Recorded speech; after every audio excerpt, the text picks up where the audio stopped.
ఒకవేళ నిన్ను కన్నా కొన్న ఉన్న ప్రజలు నీ మనవిని అంగీకరించకపోవచ్చు. నీకు ఆప్తులైన వాళ్ళు, స్నేహితులైన వాళ్ళు, శ్రేయోభిలాషులు నిన్ను చూసి ముఖం చాటేసుకోవచ్చు. ఒకవేళ వాళ్ళని అడిగితే వాళ్ళకి చెప్పుకుంటే పెద్ద లెక్క చేయకపోవచ్చు.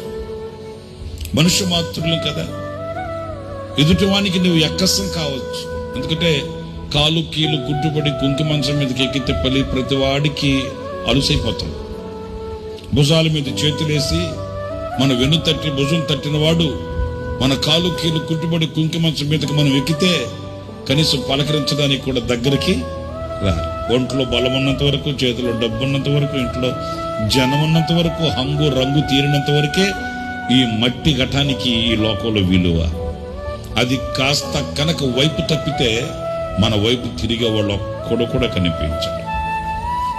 ఒకవేళ నేను చెప్పేది ఏంటంటే, మనుషులకు నీవు ఎక్కసం కావచ్చు, మనుషులకు నీవు ఒకవేళ అసహ్యంగా ఉండవచ్చు, మనుషులకు నువ్వు తృణీకరింపబడిన వాడవు కావచ్చు. కానీ నా దేవునికి నీవు ఎక్కువ కాదు, నా దేవునికి నీవు దూరం కాదు.